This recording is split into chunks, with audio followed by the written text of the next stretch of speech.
What's up, everybody? Glad to be here with all of you. I hope you guys tune in for this one. And I mean, we're here, so y'all want to come up and party with us?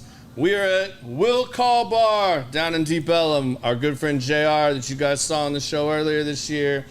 And I'm excited for this. This is the first live one we've done where y'all can come, sit, watch if you want, like live here. We're not in the studio, so this is where it's going down. So today, we've got one of my good friends on here that I kind of had to twist his arm a little bit to get him on here, but he's been in the service industry in the Dallas bar scene for longer than I'd like to admit, because that kind of really ages me.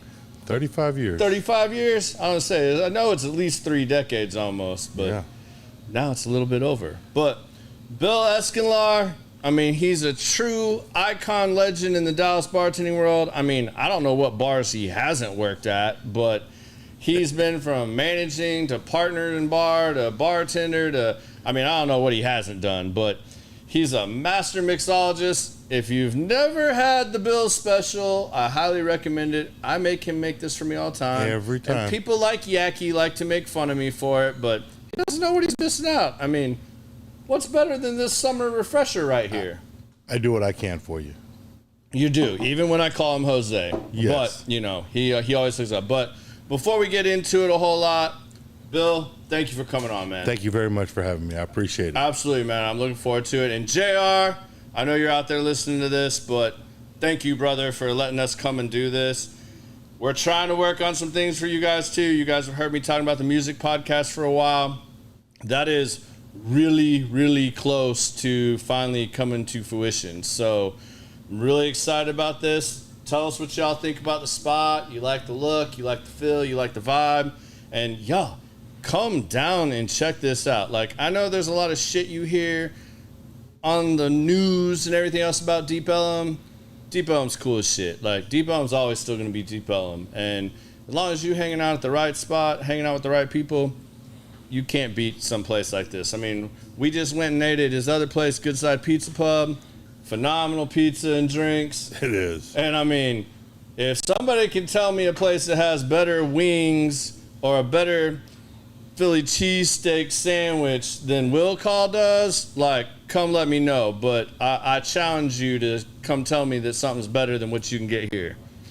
Well, man, how you been? I've been great. Yeah? Doing really good. Excited about this. Yeah, man. I'm excited to sit down with you. It's been a minute. Usually it's just us bantering back and forth while we're hanging out. For the longest, while you're working and I'm hanging out. Exactly. For the longest time, I was Jose for you. You were for a while. And for those that don't know, it wasn't when I first met you, but it was early on. There was another guy named Jose at the bar, and then there was Big Bill. Which, by the way, was my mentor who started me into this business. Yeah. I barbacked for him at the men's club back in 1990. And that's how I got my start in the business. Okay, see, I didn't even know that. So down the road, we started working together again at Back 9 in Addison. Yeah, Back 9 in Addison, which y'all all know that's one of my hangouts. So, yeah, they were up there all the time. And to me, he just looked a little more like a Jose. Call me racist, call me whatever. And Jose Not all looked a little more like a Bill. Not all Mexicans look alike. We may be bald and have some facial hair. But yeah, so we used to have a lot of fun with it, and he'd call me Geary, which was my dad's name, just to fuck with me, and we had a good time with it. Yeah, we did. Yeah. But we stayed great friends all the way through. I mean, yeah, it's been like 20 years now. It's got to be about 20 years, I think, that I've known you now. I first started coming around the scene and seeing you, I think about when I was 21. Possibly, yeah. And I'm 45 now, so 24 years. Wow. Yeah. That is a long time ago. I mean, you're old enough. You could, I could almost be one of your kids, but we're not going to go there. I'm going on 54 this year. All right. I'm still alive and kicking, my man. Still kicking. Yeah. Still kicking. I get so many people ask me, Bill, when are you going to get a real job? When are you going to retire? And I'm like, you know what? I still have a passion for this job. I love doing what I do. I love meeting people.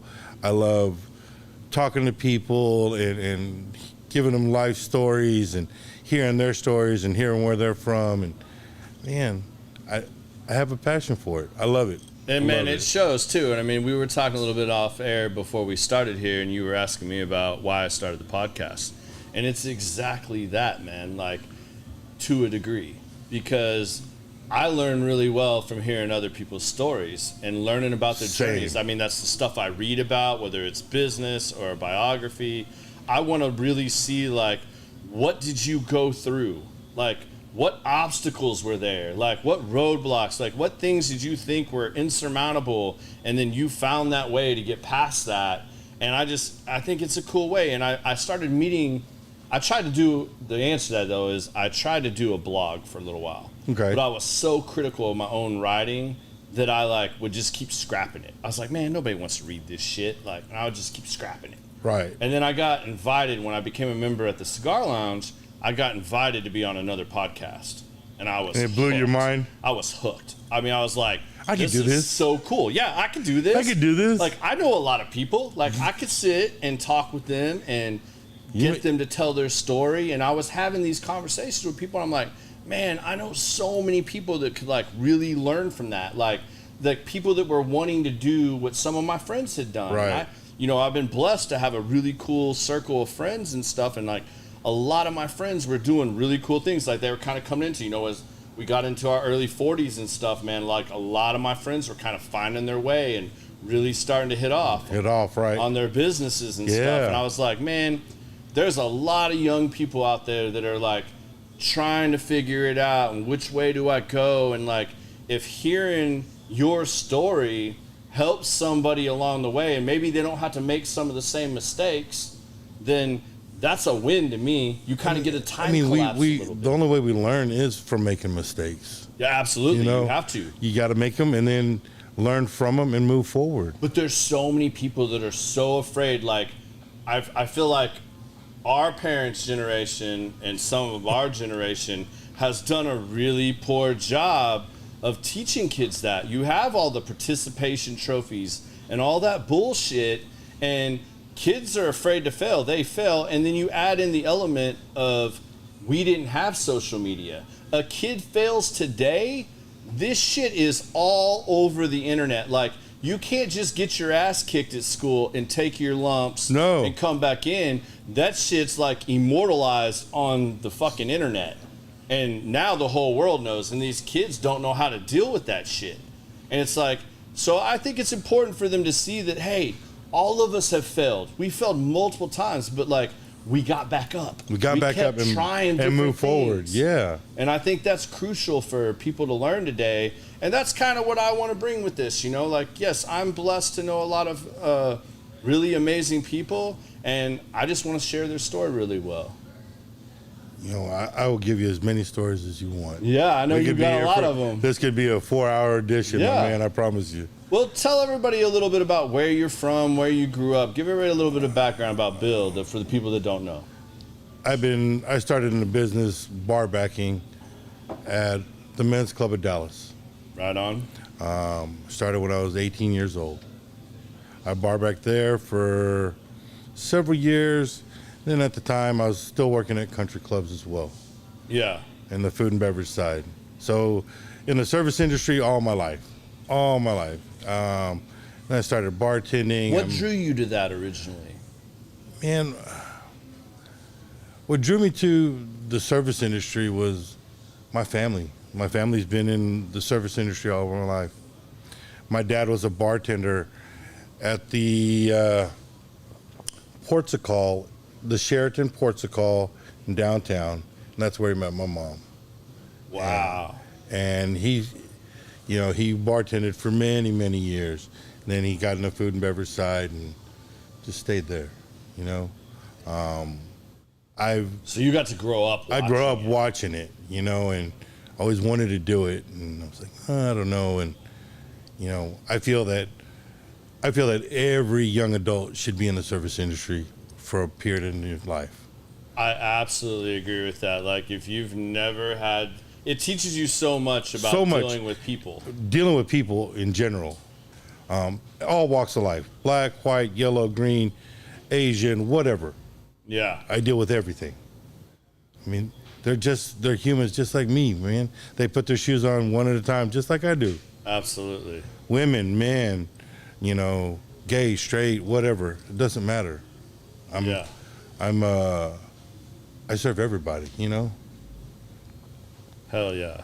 So you've been a part of the Dallas bar scene for 3 decades, and you said that your parents really kind of inspired you to go down that road. What kept you in it? Meeting new people, meeting and hearing their stories, and learning where they're from. Man, one day I want to visit Wyoming. One day I want to visit L.A. One day I want to visit New York, Vermont, Jamaica, everywhere. Yeah. So I'm steadily making my way. I'm making my way. So who really, I mean, you mentioned Jose earlier, kind of really leading the way for you. Is that really the first person outside of family that kind outside of family, really yes, started Jose you? De Corral, Hutch was another gentleman, Kent Hutchinson. Both of them took me under their wings and showed me their ways, and you know, like a sponge, I just soaked it all up, you know, and learned from 2 of the best in Dallas I've ever seen, you know. And then as the times go by and I moved to different spots here and there, I ran into people like Park and Matt Saba, you know, Craig Van Horn, some of the greats I've ever seen. Yeah. I And mean, for those of you who don't know, I mean, these are some of the like OGs in the business of like opening up some of your favorite bars and oh restaurants. yes, I learned a lot from Matt Saba. He's a dear friend of mine. Good. You're going to twist his arm a little bit. I've been working on him, trying to get him come do the show. I mean, he's a lot easier than Dallas, because Dallas, Yeah. man, his schedule's crazy. His schedule's crazy, But Matt, we're getting there. Maybe when he sees that you came on and rocked him, maybe we'll get him over the edge a little bit. Michael Peters, Lucky, Yeah. one of the Addison's greatest bartenders. Vikings suck. Lucky if you're watching this. My work wife for years, and I still consider her my work wife, Larry Taylor. I mean, Yeah. one of the best in the business, my man. Lori's an OG too. And working with them for so many years and learning their ways and their interaction with all walks of life, it's amazing. And I Yeah. just soak it all up. I still learn today. To this day, I mean, I've been doing it 30-something years, and I still learn so much from younger bartenders. And you know, and I also pass on my knowledge and stuff that I've gone through in my life. That's cool, man. Like I like that you get to see things kind of come full circle. Come full circle, yes. Well, starting out, maybe like what were some of the biggest challenges you faced early on? Like what did you struggle with in the service industry? Learning to drink. Learning to drink. Knowing your limits. you know. Okay. Rumplemints is a big devil for me, Whew, I can't drink that shit. but I love it. Oh. I love it. That When any it of y'all that touches don't your know, lips. you want to find out if someone works in the service industry real quick, ask them if they'd like a shot of Rumple. If they say yes or they ponder it for a minute, I guarantee you they worked in the service industry. Because nobody drinks that bullshit outside of the service industry. I mean, I've been drinking it for quite some time, so it's That, Tawaka, ugh. Rumplemints to me. It does a trick. Have a couple beers, couple cocktails, couple shots of Rumplemints, and you're on your way. What's your favorite thing to drink? A cold beer. Cold beer. Got a cold preference? beer. Don't matter what Don't kind? matter as long as it's cold. Cold beer. So you ain't like has to be an IPA or a stout or... For me, it's with the people you're with. You know, Absolutely. the friends you surround yourself with. You know, it doesn't matter what we're drinking as long as we're drinking it together and sharing Right. good times together. You know, that's like my bar at my house. You know, I get asked all the time. Like, I'll never forget when my mother-in-law first came in and saw my bar in the house, and she's like, "You have a problem? Like, do we need to talk?" I'm like, "What are you talking about?" She's like, look at that. She's like, you have more alcohol than most bars have in stock in the bar. And I'm like, okay, but like, I don't even really drink during the week. Like, unless someone comes over, I'm not like up there drinking. Like, but to me, it's about that experience. It's that sharing and getting to have that experience. You know, I went and did this challenge recently for 60 days where I really didn't drink at all. I mean, I had a couple exceptions because I had a buddy's retirement party and stuff, but for 60 days, I really didn't drink, which really wasn't that hard. But when I got done, man, like the coolest thing was that night, I really still didn't drink that much when we went out. But when everybody came back to the house afterwards, because we'd had an amazing time, amazing dinner, And good that switch conversation, just goes I'm from like, one. what do y'all want to try? Like, what have you not had? And like, we opened up at least 2 bottles that like, I mean, I haven't really been opening up new bottles because I have too many open already, but like, we opened up 2 bottles that, I mean, just seeing the looks on the people's faces and like Something they've never holy tried shit, I gotta or- try. Yeah, we opened up like a Michter's Fort Nelson Reserve, like a real special old rye, and like we tried a couple other things. I opened up like a 2018 George T. Stagg, and like just seeing them and like getting to do that, like they're gonna remember. If they didn't remember anything else from that night, they're gonna remember that, you know, like in that moment and the way it made them feel, and you know that they got to have that experience because it is about the experience. I got a great story with Bobby, Robert Lopez. Bobby, great friend of mine. We've been friends since back 9 days. You know? Okay. You know, one day I met him out for drinks. We had just left the baseball game, and we did this tour. We called it a tour afterwards. We went from the baseball game, it was a day game. We went to Grapevine and chilled in Grapevine. Okay. Ended up at Marty B's in Bartonville. Went to the Porch in Louisville. Ended up at Chica's Locus. Ended up at the Step Up. And from the Step Up, we went to Lawrence Bar, the Cockpit in Love Field. We made a full circle, a whole tour. That's where you first met Jackie, huh? No, Jackie's a whole nother story. We finished drinks there with them. We finished there, went back to the house, and we were just in deep conversation. We said, hey, you know what, Bobby, you ever had Blanton's? I got gifted a bottle, and I never had. I'd love to have a shot with you. And we sat there and we talked till wee hours of the morning. And it had to have been 4 or 5 o'clock in the morning before, it's like 4 or 5, and it's like, yeah, Bobby, I'm about to go to sleep, my man. Here's a blanket, here's a trash can, here's a bottle of water. You're good. You're good. I woke up the next morning, my front door is wide open, no Bobby, no sunglasses. I said, hey man, where's my sunglasses? What happened? And I called Bobby up, say, hey Bobby, man, where's my sunglasses? He goes, oh yeah, it was too bright outside, I took your sunglasses. I go, you couldn't close the door? He's like, I thought I did, but maybe I didn't. Great time though, great time, my man. Yeah, man. That's what it's about, though, man. It's the memories and getting to share that with people. And that was that had to have been about 8 years ago. And now it's... So you've been in the industry for like almost 30 years at that point. Yeah. And hadn't got to crack a Blanton's. No. Never had. That's mind-blowing to me. Never had it. And the funny thing is, I won it at... I went to Specs to buy some bottles for liquor for Christmas. Yeah. And I said, hey, put your card in here for a chance to win something.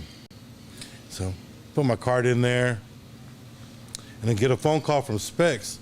And my good friend Katie J works for Specs. So I thought it was her calling me. I go, hey, Katie. He goes, no, this is Frank from Specs. I'm like, can I help you? He said, man, we just want you to know that you want a bottle of Blanton's. You just got to pay the tax on it. It'll be here at the store. I'm like, I'm on my way. And I bolted and picked up, paid the taxes on a bottle of Blanton's, and That was my free bottle of Blanton's. I wouldn't have normally bought it, but it was a gift. That's cool, man. That's always fun, especially when you get to win something. I win something, you know. Not a bottle of Jack Daniels, but I want a bottle of Blanton's. And I was like, and to finish the story on that bottle of Blanton's, I go out of town and I tell my oldest daughter, Lauren, to watch my house. Watch my house, babe. You can drink whatever you want to. And it's a cute little horsey, Dad. It's a cute little horsey. I come back, months go by, and I'm like, man, you know what? I want a sip of that Blanton's. I go look at the bottle. There's about a swallow left in it. I'm like, who drank it? And I called my daughter. I said, hey, baby, you know what happened to this bottle? You know, the one with the horse on it? And she goes, yeah, Dad, you know what? That bottle is really good with Big Red. I said, are you kidding me? You drink this whole bottle of Blanton's mixed with Big Red. Oh, see, that Big Red just kills it for me right out the gate because that shit tastes like penicillin to me. I grew up on it, so it's great for me. Whoa. Nope, out.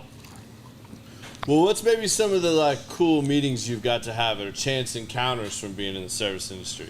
Man, I know you got a list probably a mile long. A mile long. I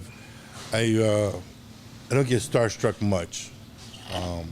Football players, you know, I'm a big Cowboy fan. Yeah. So I get somewhat starstruck with Cowboy players. One of my all-time favorites was Charles Haley. Yeah. And I've met him 3 times.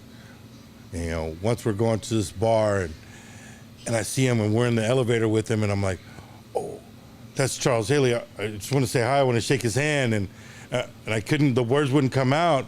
We get out of the elevator and I go, buddy, my buddy goes, hey man, I just got to go to the restroom. I'm like, well, let me go. He goes, I'll go with you in just a second. Come out of the restroom. I go looking for him and I see him walking across the street, taking off. So I missed my opportunity to shake his hand and meet him. He's my football god, right? Yeah. Next time I'm going to see a fight over at AT&T, and it's a Manny Pacquiao fight. And I go, my buddy Benny, he's a scalper for tickets, so I go meet Benny for my tickets. He gives me my tickets. This guy pulls up in a car and he rolls his window down. He goes, you Benny? I go, no, but you're Charles Haley. And I go to shake his hand. I'm like, hold on, let me find Benny for you. And I go running around trying to find Benny. Benny, Charles Haley's over here looking for you. He wants his tickets and da-da-da. And I just met him and I want to shake his hand. And I was so nervous to meet him, right? It was great. It was a great meeting him. And shook his hand. We popped a beer out of the car. And it was really cool. Went and watched the fight. I'd met one of the... I was working at a bar in Addison, not back 9. I was working at a bar in Addison. It was busy. It was like 3 deep. And everyone's yelling and screaming, hey, man, I need a drink. I'm like, okay, hold on. And I don't ever look up. I'm just making drinks. $10, $5, whatever. And I never look up. And this guy goes, yeah, can I get a Grey Goose and cranberry? And I said, yeah, and I'm making it. And I look at his chest. And he's got this ring. It's about the size of an ashtray around his neck. It says SF on one side. And I look up and I go, oh shit, you're Jerry Rice. And he looks at me and goes, yeah, I get that a lot. I am Jerry Rice. I said, you mind if I ask you a question? He goes, on the record or off the record? I go off the record, from fan to an idol. And he's like, okay, shoot. People coming up, hey, can we get it? He's like, just give me a second. Let me finish my conversation. Very polite. Yeah. I go, what was your most memorable touchdown? He goes, man, I was in Super Bowl, so-and-so. Montana throws it to me, and I catch it left-handed, one-handed in the air, pull it down for the touchdown. He goes, one of my most memorable touchdowns. I said, man, that's pretty badass. I go, one more question. And like you said, people keep bothering him. Hey, will you sign this? He goes, just give me a second. Let me finish my conversation. Like I was actually somebody. I'm just a bartender, right? Yeah.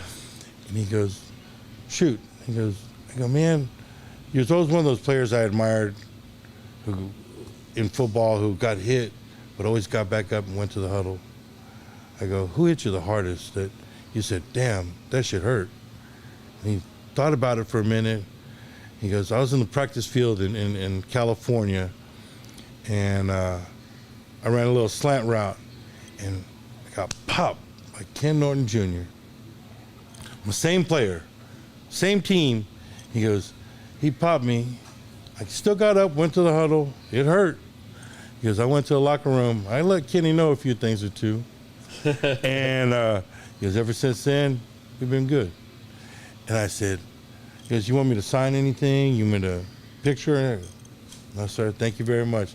This right here, I'll pass that story on over and over again. That's always what it's been for me, man. Like, I don't understand I mean, I get it. I mean, and it can happen easily that you get starstruck or you get to meet your idol or something like that. But to have a conversation with them or shake their hand and just have that moment is way more memorable than that piece of paper, that napkin, that'll end whatever that you're going to be looking for years down the road, forgot you even have.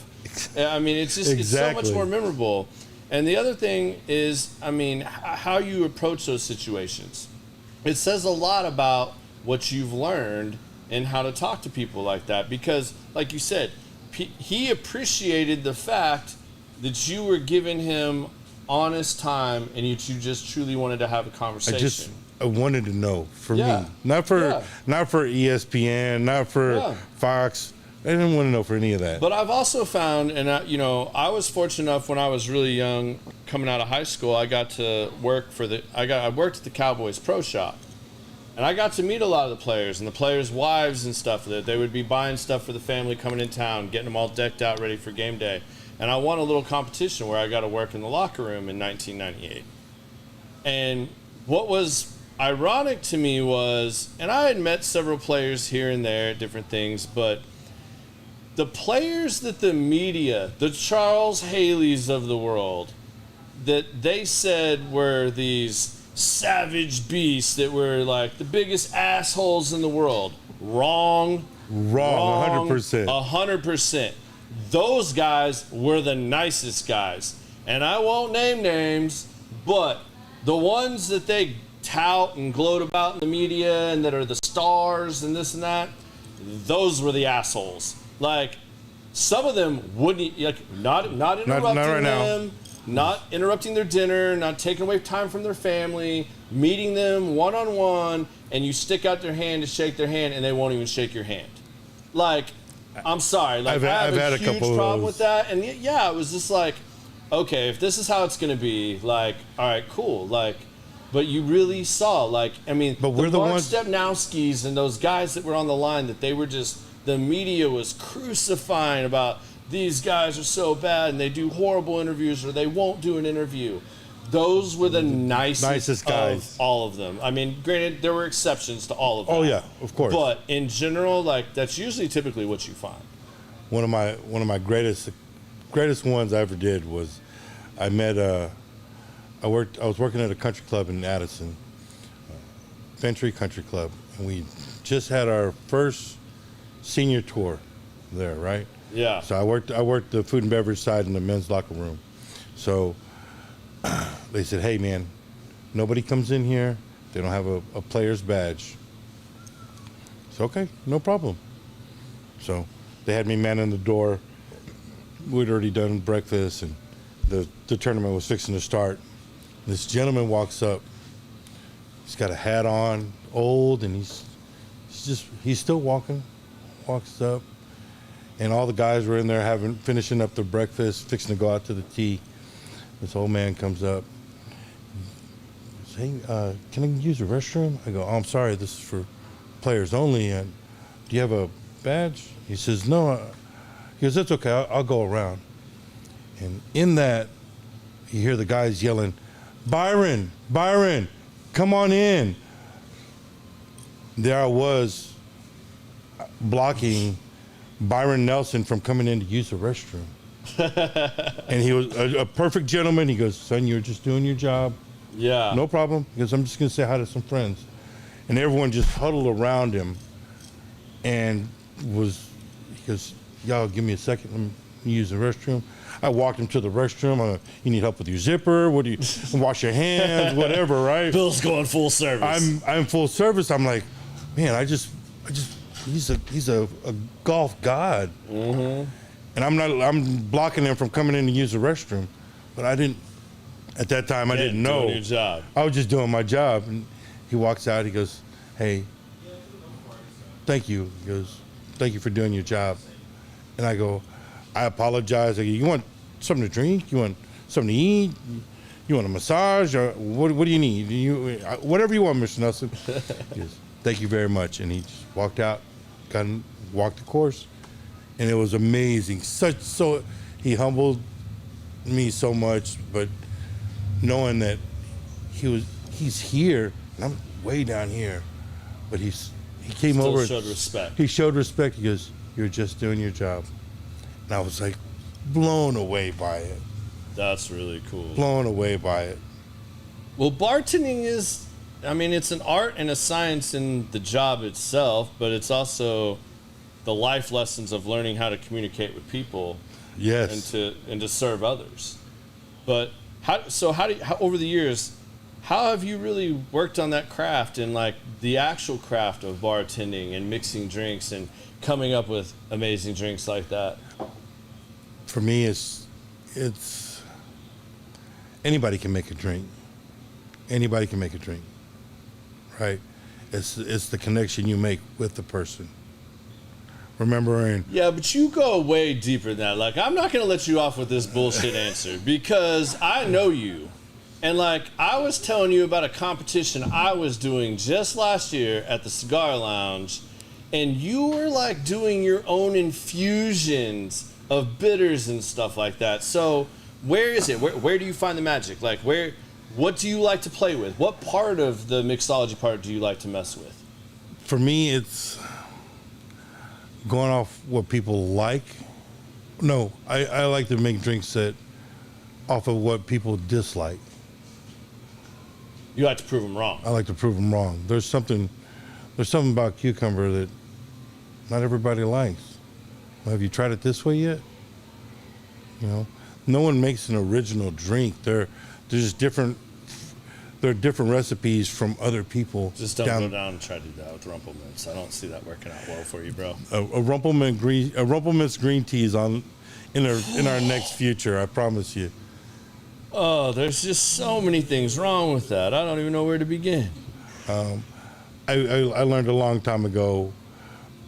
You have to give people a reason to come back to see you, not just the place. Because anybody can come by and see your place, but just to come back and see you as a person. Yeah, because it's about the experience. The connection. Especially when you live in DFW, listen, there's, thousands of bars. Everybody that I know that hangs out at a bar regularly or has their go-to spot, why do they go there? They go there because of how they get treated, what relationships they have, and how the whole thing fits their vibe. Like, how many people drive all the way down to Deep Ellum for, XYZ? Because a lot of our places went away. Oh, yeah. But, now you got those same guys bringing stuff back, like JR with Will Call and stuff like that. Like, people, you have to get out and experience some of those things because everybody's been in that circle. And you see, like, a person like yourself or Lori or Jose, those people that have been in this are lucky, It doesn't matter where y'all go. No. Everybody will still go there. Like, I remember when y'all all went and got involved at TNT. Yeah. Everybody wanted to go to TNT again. And TNT is one of the most hole-in-the-wall places in the middle of nowhere in a shopping center. And yet, good food, good service, good atmosphere, and you guys make sure that everybody has an experience. Exactly. And that's what we want to portray. And we want people to feel welcome there. And anywhere I work, I want people to feel welcome. Like, you see the timid ones who are, hey man, you tried our food yet? You tried the best wings in Dallas? Yeah. What do you normally drink? Hey, we've got about 20 beers on tap. You want to taste something? Bam, try this, try that. It's a little bit of extra effort, and it's not always about a sale. You know, you can anyone can make the sale. It's about getting them to come back. And you know what? Took care of me last time, and I had a great time. I came back, and they'll come back. And sometimes I'll see people down here 2-3 times a week, just by interacting with them, talking to them. You know, it's amazing, you know, to get return business, you know. So when you say that, what do you think really makes a great bartender in your eyes? And what qualities out of that do you think? I think the attention to detail, letting people know that you may be busy, but I'll be right with you. Garrett, I see you. Hey, I'll be with you in a second, okay? I got you. Finish what you're doing and keep going. There's no now serving 36, now serving 37. In a bar, it's just, you know, you see whoever, you do like the windshield wiper mode. You start here, work your way back down this way, and back this way.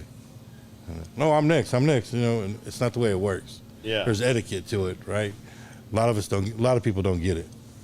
Well, and there's also a balance in all of that too, because you got people that go to bars for different reasons, right? You got the person that goes just to get fucked up. True. You got the person that's just going to relax and have some time to themselves. And you got the people that are going to meet friends and family and want to have a good time. Right. You got people that just want to party. You got people that want to come and they think you're their psychologist or their counselor. So how do you balance and I do have that a degree part in that of it now. too? Because, you know, how do you try to deal with that? Because you get a lot of those people from those different, that are there for different reasons. For different reasons. I do it for all the different aspects of what people are going through. You never know what people are going through, my man. Yeah. Sometimes they just need an ear to hear them out. And someone to say, you know what, Garrett, it's going to be all right. You know, whatever shit you're going through, it's going to be all right. You woke up today. Make your bed. You know, when you get home at night, you got a fresh made bed. You wake up, you know, I call my kids or I text my kids, hey, y'all have a good day today. Kick ass today. I got all my kids together on a group thread, and we text each other, hey, man, how you doing today? You good? Have a good day. Kick ass today. We may not talk all the time, but we text left and right. Well, and you've dealt with a lot too. And if you don't want to go down this road, by all means, just say. But I know you personally, as well as a lot of your family, like your brother, have gone through a lot of issues recently. And that's got to be tough to juggle with all this. And like to have other people wanting to dump on you or that need that ear. And yet, like you said, you don't always know what someone's going through. And I've been up here and been with you and talking to you and hanging out. And like, first thing I'm like, hey, man, how are you? Like, are you good? Are you all right? Because like, I know what you're going through, but I know not everybody that walks through the door knows that. So how have you balanced that too? Because I balance you guys it out have had a lot of challenges. I balance it out by checking my shit at the door. Yeah. You know, whatever I've got going on, nobody wants to be served by someone who's depressed or sad or they got their own shit going on. Yeah. You're going to be happy, inviting, welcoming. You know what I mean?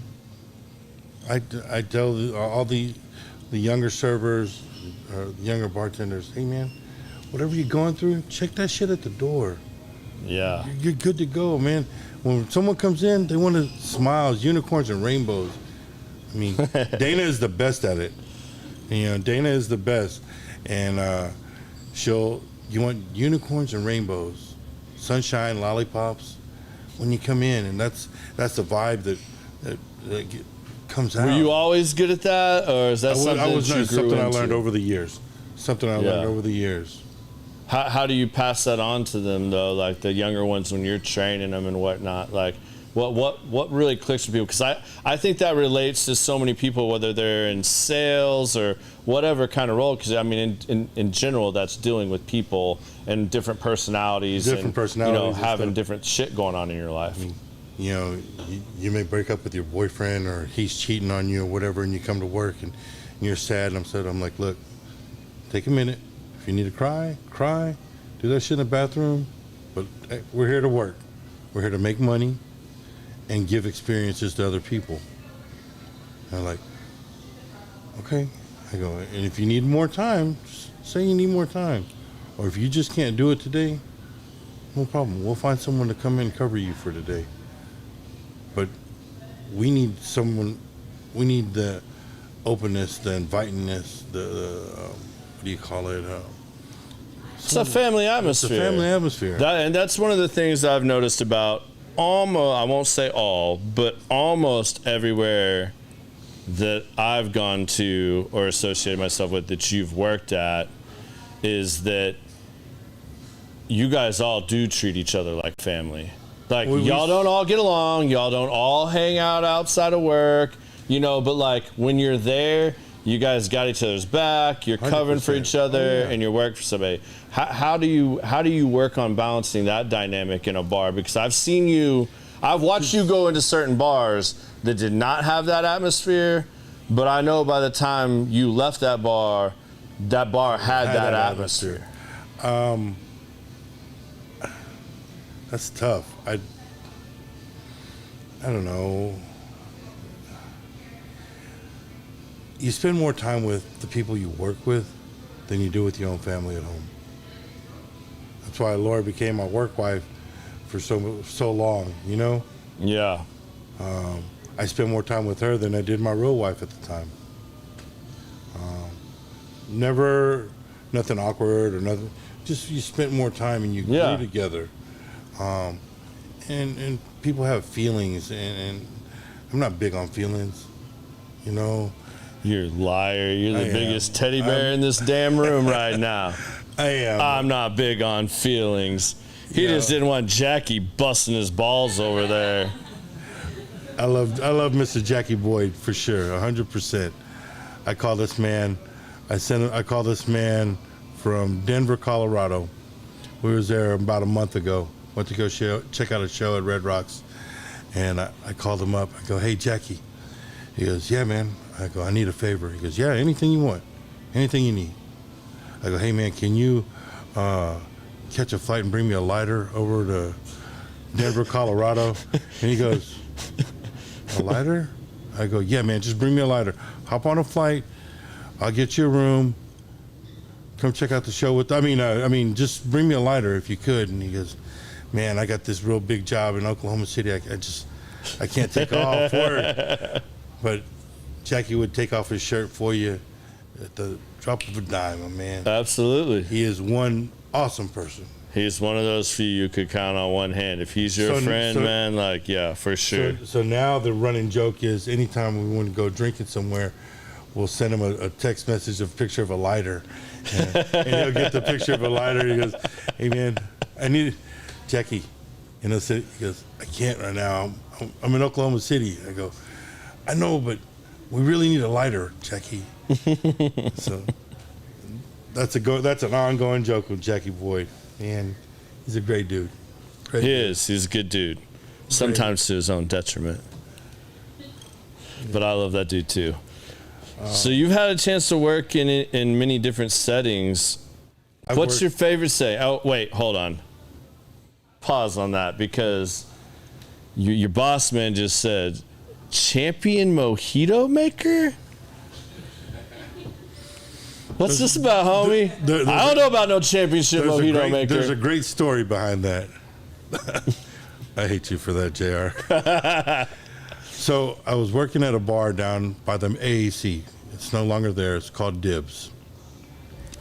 And I was working with this lady.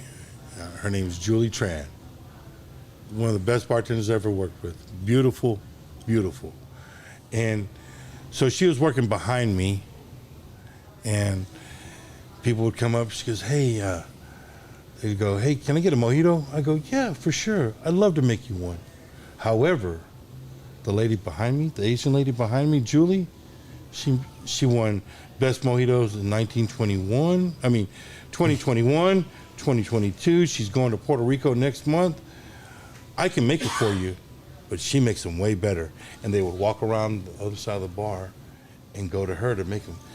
At the end of the night, she goes, I had to make about 50 mojitos a day because I ran out of men. And I'm like, she goes, do you know what happened there? I was like, oh, I don't know. And then finally, someone says, just tell her. I go, yeah, Julie, I got to be honest with you. I told everyone you're a championship mojito maker and that you'd won the best mojitos in 2021, 2022, and you're going to the championship. She goes, I hate you. I sat there and made mojitos all night long, and it's such a pain in the ass to make, but they're so great to make. They're so great, you know what I mean? So now JR took a picture and he put my picture up on one of the scrolling billboards that we have here in the bar. It says champion mojito maker. And by the way, we don't have any men to make any, so don't come asking for any. JR, is that true? Can you confirm? Because I'll back this up if you tell everybody there is mint here. I feel like he's trying to weasel out of that one. Now, you want to go back to JR? We've got a great story with me and JR. Let's do it. How we first interacted. Out in you were a fanboy in Starview? No. Like right up front, like Jackie when his dude with the bow comes in town? Before that, he was just starting out in Overseen, I believe. He was just taking off with Overseen. And he was still bartending. So we were at a bar out in Bedford. Duke's Bedford was where it is at. We were doing bar wars. So he had people, you had to have, me and him were going up against each other. And him bringing in all his people from Bedford, and you got everyone who came in, you got a point or 2 points or whatever, right? So I had people come in and said, hey, you here to see anybody? And they're like, yeah, I'm here to see Big Bill. Oh, I'm here to see JR.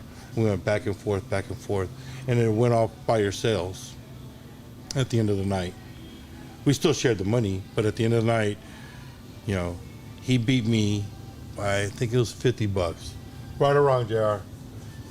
He'll tell you. $50. He beat me by $50.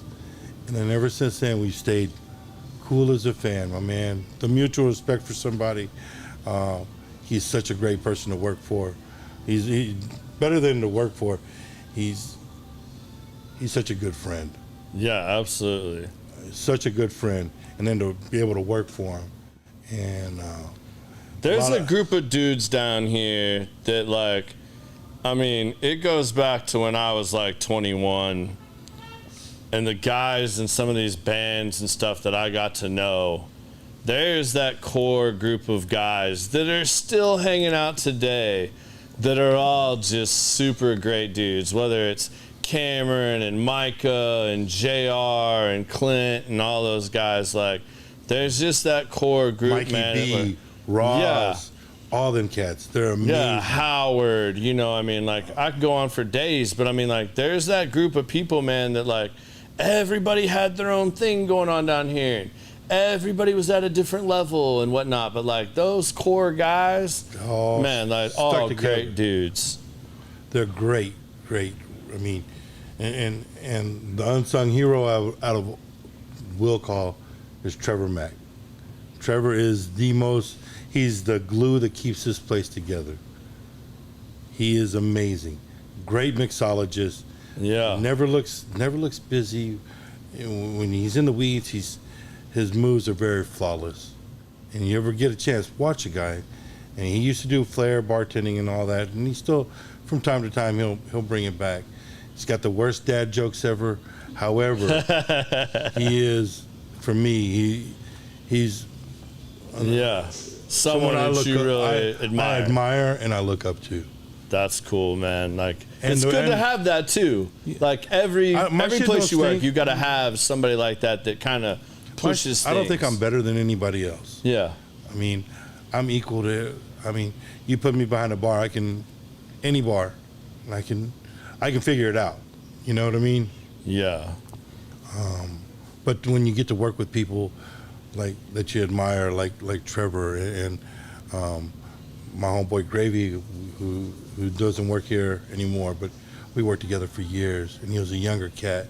He was fast and efficient, and just to watch these younger ones, and then you try and mold them a little bit, but they don't need molding, my man. They just need an opportunity. Yeah. So how do you see things changing now? Because, I mean, 3 decades in it, and we all see, like, I mean, even if you want to use Deep Ellum as an example, I mean, like, we've all watched Deep Ellum do it's up and it's down, and it's up and it's down, and it always kind of does these things. Like, so how is maybe, like, bartending, the service industry, like, where do you see that at now, and how do you see it changing, whether that's for the better or the worse? Man, it's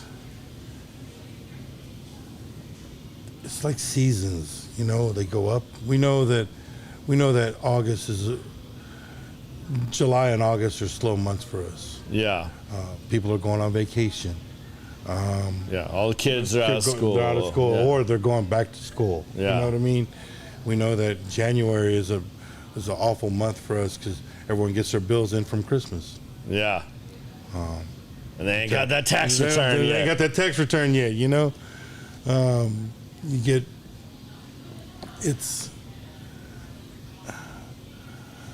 I think it helps that other businesses, we support other businesses as well, especially small businesses. Yeah. Not so much the bigger businesses, they have corporations and stuff, right?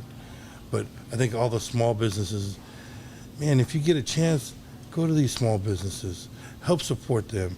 They took a chance, they started their business, and they don't have nothing to lean back on, you know what I mean? You don't come in, can't, I mean, we help provide so much for so many different families in this business, you know what I mean? You know, no, I mean everything from the cooks, the chefs, you know, the barbacks. Yeah. The door guys. I mean, everything. You know, everything. Support small businesses, my man.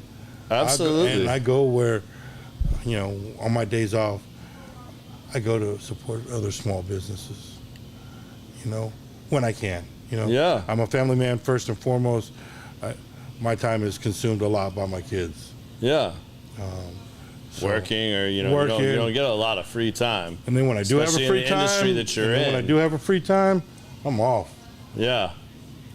But you know, that's a big thing for me too. I mean, granted, I am a t-shirt and jeans guy, but I will try my damnedest to get a t-shirt, a hat from like those local businesses that I do support or that I have, you know, the utmost respect for. And I wear that shit all the time. Like, I don't get paid to wear this shit, you know, but like, you know, and seriously, I mean, I'm making a joke out of it, but you know, it's not. It's important, man, because I mean, I can't tell you how many, whether it's an Apex shirt I've worn, or a will call, or a back nine, or I mean, you just name it. Like, A, I think they're cool, and B, if that gets them any more exposure, then cool. You know, like, and it worked out to one of my benefits too. Like, a person that I really admired. Dom Grassi with he's a former special operator, and he owns a company called Dynamis Blades, and he's got some books, and I thought he was badass, and I bought one of his t-shirts, man, and I was wearing it on my show pretty regularly. I didn't realize how often I was wearing it, to be honest with you. And I had a buddy reach out to me that's up in the Virginia area, and he was like, hey, I showed, actually he's in North Carolina, I'm sorry. He's in Carolina, the guy I went through this program with, and he's like, hey, I saw your shirt, that's really cool. I'm like, you know what that is? And he was like, yeah, man. He's like, it's one of my favorites too. I was like, and I have like one of his stickers on my truck. I have one in my office. Like, dude, I'm a pretty big fan of. Like, I just think he's a great human being. And he goes, hold on a minute. And he sends me a picture. Like, he's a captain of a big boat out at the port there that takes people out and all this stuff. And he's like, somebody wanted to say hi, and they thought it was pretty cool that you were wearing a shirt. Took a picture, and he had Dom standing right there with him. Wow. Him and Dom are friends, and Dom had the boat slip across from him, and he went and showed him where I was wearing his T-shirt on my podcast. Wow, that's pretty And I was just like, I mean, like, that's cool as shit. Like, that's great. yeah, so, I mean, you never know what's going to come of it. I mean, maybe down the road that'll make it easier when, like, someday maybe if I run into Dom at one of the knife shows or something and try to get him on my podcast, you know? You never know, but, like, helping support others and helping others and their come up, I mean, that always pays it forward so much. We have some good regulars. My good friend Alan and Anna, they come here all the time. Yeah. Great people. They're on vacation last summer, and he always wears his will call hat. Yeah. And they were down in Mexico somewhere, and they ran into a couple other regulars. They're like, hey, you know Will Call? You know JR? And he goes, no, I know Bill, but yeah, I know him. And they ended up partying together for a whole week. Become fast friends. Just by, supporting small businesses. Yeah, man, that's what it's all about. I mean, it's hard, man. And, I give people like JR the utmost respect because, I mean, like, I don't know how he does it, man. Dude's running, like, I don't know, 5 business and a family. Like, I don't know how he does it. I mean, I'm trying to juggle 2 podcasts and a day job, and I'm like, man, I never have enough time for this or that and a family life and all this and that. And it's like, I don't even have kids. It's like, holy shit, how do you do all that, bro? He is always on the go. Yeah. He is always on the go. And someone I admire very much. Absolutely. That's both of us. He is the shit. You tell him, hey, man, I need this or I need that and I need this day off or whatever. He makes it happen for you. He'll make it work one way or another. Working for him, it's not working for him, it's working with him. Yeah. He'll say, no, you work for JR? No, I work with him. Yeah, absolutely. I mean, that's a big thing you see, and that's so true. He's never, on a high horse. You know what I'm saying? You see him. I mean, go look at the guy's social media. I mean, if that isn't enough evidence for you, what kind of person he is or not, he's out here promoting y'all, slanging drinks with Big Bill tonight, doing this. Like, he's still getting his hands dirty. He ain't just like, hey, I own Will Call and sitting in the corner and, like, being the big man, no, he's in here grinding with y'all. Grinding. The guy don't show up in the kitchen, he'll be back there. I don't know if he makes the wings as good, but I mean, he'll be back there. He'll be back there. He'll be back there one way or another. One day I see him, he goes, man, he's running by with a mop bucket to go to the restroom. I go, man, what are you doing? He goes, man, someone spilled and I got to mop up the bathroom. I go, here, let me. Yeah. Watch the bar. He goes, just get back behind the bar. And he goes, I get it. I'm like, you got people who could do that for you. He's like, yeah. But no jobs above him. No jobs beneath him. Yeah. You know what I'm saying? That says a lot about a leader. He is a leader. Yeah. He is the leader. Absolutely. I got a funny wedding story for you. Okay. My friend Cameron Baker got married about a month ago. Maybe about a month ago. I went to the wedding by myself. My date had to work, so your work wife was working. She was working, and so I had this beautiful yellow suit on, the one you see on the picture, right? Oh, the promo picture. The promo picture. The one I said was your Easter suit. And my brother's gonna drive me out to Melissa, Texas, for this wedding. I said, hey man, here's $50, drive my car, because I don't want to drive all the way out there and get fucked up and then head back. He goes, I'll pick you up, no problem. So I give him the invitation in the car, and he goes, hey man, you can't wear that, right? I go, what do you mean? I can't wear this. It's beautiful, man. I get the shoes matched, I got the plaid pants, the yellow coat, I'm looking fly. He goes, did you not read the invitation? I go, what do you mean? And I look at the invitation, it says, at the request of the bride and groom, we ask that guests refrain from wearing these following colors: gold, taupe, and yellow. I'm like, oh shit, I gotta be at this wedding in 45 minutes, and all my clothes is at my house, and I'm at my mom's house, so I'm digging through the closet, trying to find something to wear. I can't wear yellow, and And finally, I find a pair of jeans that fit and some boots and a blazer and a cowboy hat, and we take off to this wedding.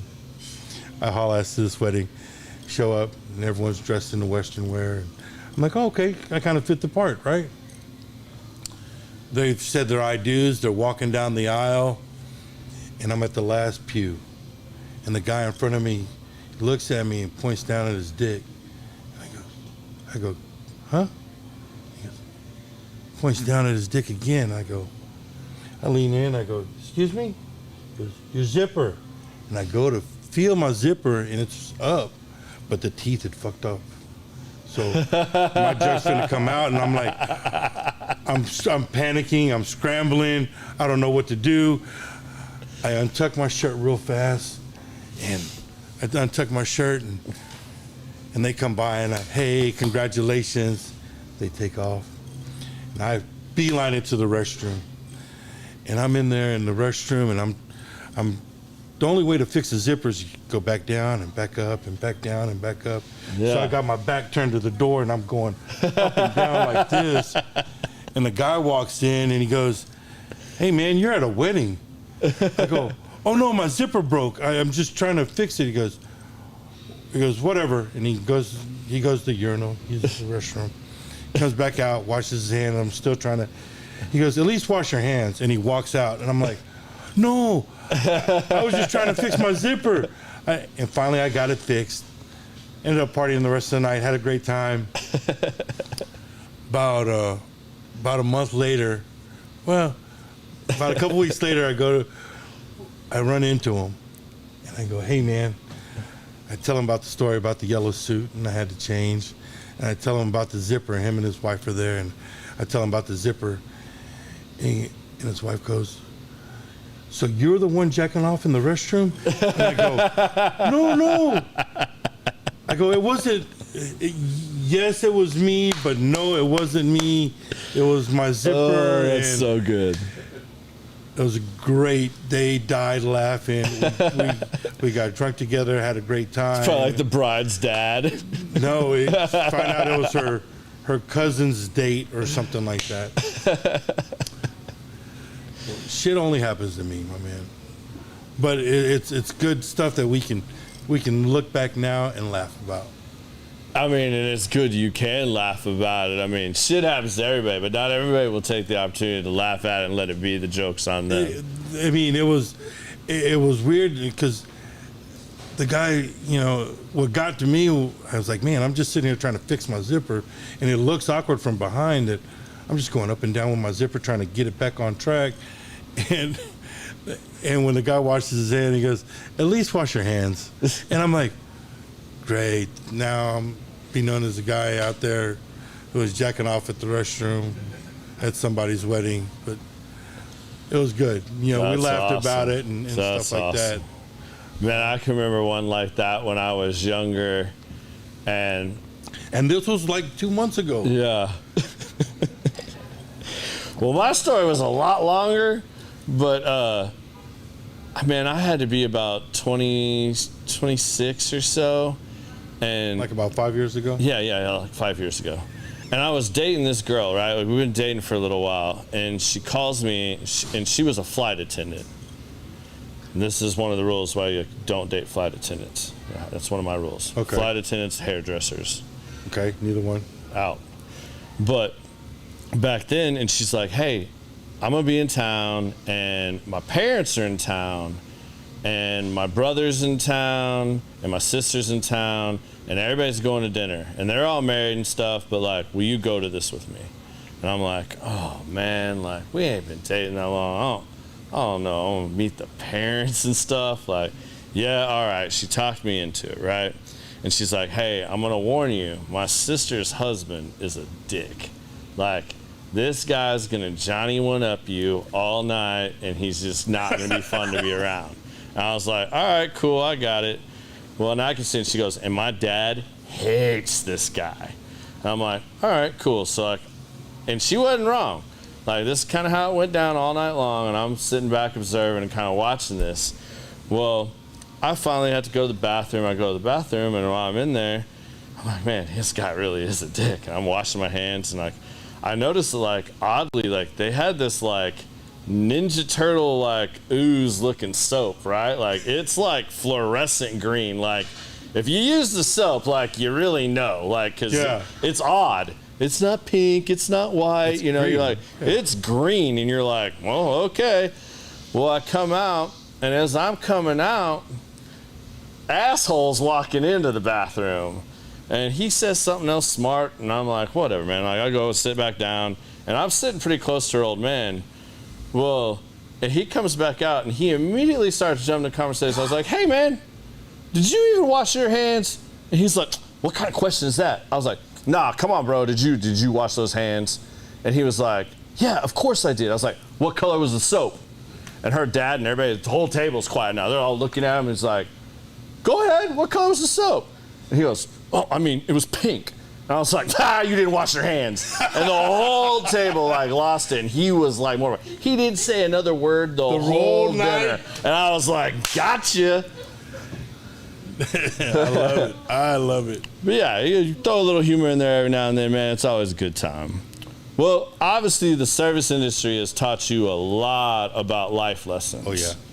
Oh yeah. What are maybe some of the most valuable lessons you think you've learned? People are people. They're just like you. We all live different lives, but they're just like you. You get up, take a piss in the morning. Sometimes you stand up, sometimes you sit down. Put your shoes on one at a time. Find somebody to put both shoes on at the same time. Has working in the service industry and doing this for as long as you have, has it changed how you look at anything? Yes. Everybody's equal. Really? First he's late to the house, now he's got his fucking TikTok videos going off in the background. I'm going in between the live feed and this and the damn thing did that. Uh-huh. Keep talking, don't mind me. That's biz for y'all. It still happens no matter where we're at. I appreciate you, Biz. I appreciate you. Thank you. Thank you, Bill. I appreciate it. Grandma always said, turn your shit off. All good with me. I'm trying to go to the damn live feed and it didn't do it. I never look down at anyone at all. Yeah. I see everyone's human. We all got to show love for each other. I mean, being down here in Deep Ellum, a lot of people, you see a lot of homeless people. I don't look down at them. They run through some bad luck, tough times. We've all had tough times in our life. Absolutely. And, if you can help them out, help them out. If you can't, don't feel obligated to help them out. Yeah. You got to look out for the most important person in life is you. And you got to come as a priority before anybody else. Because you're no good to nobody else unless you take care of yourself. I give the best advice. I'm the worst advice taker. Your worst advice taker. I am the worst advice taker. I can give you the best advice. I just can't take my own advice. Why is that? I'm hard on myself. I am. I don't know why. And I hug people. I'm a hugger. I hug everybody. Yeah. I mean, I see that though, and I mean, it's been interesting. Like, and I say this too. This is probably one of the number one conversations my wife and I have when we're talking about guests on the podcast. It always amazes me. There's two things in 3 years of doing this that I've noticed that are almost always on. The people with the most to say and the best advice and the best stories to tell are always the ones that are so worried about what are the questions, what are you going to ask me, like they are so in their head and so worried about it. And I tell people all the time, like, I learned that very early on. I never give people the questions before I do it. You want to see how my show flows? Go watch it. I mean, because I don't always ask. I mean, there are certain questions we ask every guest, but like, I do not ask the same set questions every single time because all my guests come from very different backgrounds. It's not like I'm just up here selling, bartending. But it's amazing to me that if you give people those questions, especially someone like yourself that's like really, concerned about that, or, it's weighing on you. You will rehearse your answers so much. And the minute I ask you one of those questions out of order and you get off track, there's no saving you. I cannot bring this back around and keep this just flowing smoothly. That's why I kind of appreciate this. Yeah, so, I mean, at the end of the day, it's just a conversation. It's two friends sitting down, having a drink, sometimes a cigar, whatever, and having a conversation. But that's number one. The people that think they have all the answers and that are, the experts or whatever, they are the hardest to deal with. Like they have this mapped out of everything that they're going to do and say, and that just never equals as good of a show. But the people that are always the ones concerned, they end up being the longest podcast we do.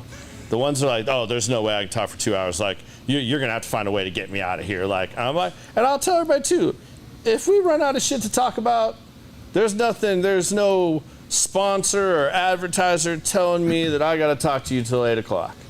So we get done, we can get done. But it's amazing to me that like the people that are most worried about it have the least about to worry about. Man. All right, this is the halfway show break, so I need to check and see, do we need refill on our drinks? Yeah, yes. Man, I'll always take another drink. And I need for you to adjust your microphone up for me because it's sitting down by your hip pocket. There you go. So, whoever's in charge of... My man, the Don is here. He has it. I can turn that down now. Okay. See, I'm useful for some things. It's pretty good. I like it. He's pretty good when he's on time. Busy, you're amazing to me, man. Thank you very much. Biz is good, Bill. you guys. Thank you, Bill. And we're good. You guys, we got some changes coming, like I've told you. So we're definitely going to mix some things up. And after many requests, my sidekick is going to be able to be on camera in the very near future. So all y'all that want Busy's big pretty face on camera, we're gonna have that on camera too. So I he would got like the new board where he can switch back and forth. I would like to see Busy on your show. I'd also like to see him play some R&B music. Hey, you better be careful what you wish for. I love it. DJ Will Travel, and he's been on the show. We do a show periodically a couple times throughout the year, or if we run into a spot where a guest cancels last minute.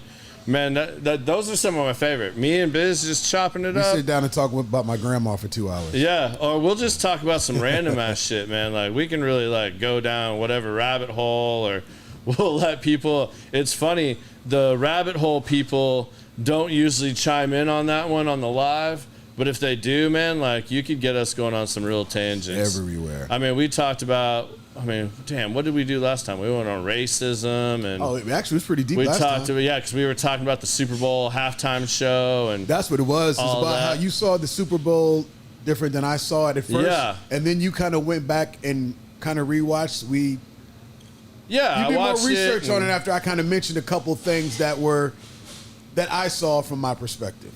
Yeah, and it's great to do that, and I love it because Biz and I are a lot alike, but we have completely different perspectives and obviously different personalities and everything else. So it's really fun to nothing's off the table. Like we can back and forth. We can do that, and neither of us are going to get offended. We're not going to get all butthurt and mad at each other and stuff like that. And Never. I can literally sit down and ask him just like the Super Bowl. Come on, you can be on here. You've been on this camera before. That's the Don, ladies and gentlemen. Thank you, Don. That's different. I don't know. All right, it's all good. You had to make that pink, didn't you?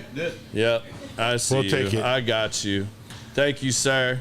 Now, I do have to say, before I get grilled when I get home, I do have to give much accolades to my mama. Yeah. My mom is my hero. She's the rock. She is the rock. I love her to death. I call her almost every day. Yeah. If your mom's still alive, folks, call your mom once a day. Hear from her. Hear her voice. I mean, absolutely. My mom is. She was in the service industry for a long time, and then decided to go to school in her 40s. and she went and became a massage therapist. Now she does that. Stop laughing, Jackie. She's a massage therapist and still does it, and she's very spiritual. She does. I mean, she's amazing. Yeah, she's amazing, and she's my hero. That's awesome. That one, and many people who I've worked with and talked to and be with, they've all seen my mom, and I gotta tell her. No, that's cool, man. I'm glad you did that. I mean, family is so important, man, and you don't ever know when they're not going to be here. And I do the same, man. Like, you have to. I call my mom every week and make sure I touch in with her and find out what's going on in her world. And yesterday was actually like, man, yesterday was 21 years since my old man passed. Oof. And, that's a tough day for me still 21 years later. My dad and I were super close. And it's one of those things that, like, never gets easier. You have to, like, find ways to, like, make that day special and remember it. For me, which I did not do this year for the first time because I was traveling, but usually I will get on, like, eBay or go to the local sports car store and buy a shit ton of, like, 80s, 90s wax packs and shit. Really? And I will sit with a bottle of bourbon and cry and have a good time and laugh, and I will open up baseball cards for fucking hours. And I just need that time because as a kid, that was something my dad and I did together. When my dad would go on trips and stuff, he would bring back cards for me and my little brother, and we would do things like that. So, that's dope. Yeah, and I mean, dude, it is crazy. I mean, we're getting up there in age now. Man. And, man, like, it's sad, but I don't know. Are you finding, like, does it not seem like constantly we were just losing friends and people close to us? Like, I mean, it's all the time. Like, granted, you probably knew her better than I did, but, like, Cody from Benders. Like, she just got killed driving home from work in a car accident, like, last weekend. Motorcycle accident. The whole Josh and the whole Benders family, my condolences. Yeah. They're all great people. They are great people. To lose someone, it's tough. It's tough, and she was very young. Death's never easy. I mean, but it's inevitable. Yeah. Just a matter of when and where it happens. You know what I'm saying? Absolutely. We all know it's coming. You just don't know when it's coming. So death and taxes, two things that are guaranteed. But I'm all about making memories. That's what it should be about. Memories and experiences, man. Like with those that are close to you, and like those are the things you look back. It ain't gonna be all the pictures you took. I mean, yeah, pictures are great. I'm a fan of it. Not as good at always taking them, especially when my wife and I are out, but you definitely have the little ones only too. Because your wife's way much better looking. That's true. I mean, by all means, I definitely outkicked my coverage. Yes, you did, my friend. Yeah. Yes, you did. Absolutely. I don't really celebrate Father's Day a lot. I have 6 children that are mine, and from 31 down to 14. Yeah. My oldest, Lauren, my son Gabriel's 31, Nina is 25, Abby's 22, Max, my 17-year-old, and then Divya, my 14-year-old. What's in? Kudos to Max going into the Air Force, just killed the ASVAB. Yes, she did. That's awesome. She did. Great to hear the kids are still looking at that as an option. Yes. I mean, that's a great path for those. Threw me for a shock, my man. It really did. Yeah. She came home for Thanksgiving, this big, huge book. I'm like, what are you studying? She goes, the ASVAB, Dad. I'm like, the what?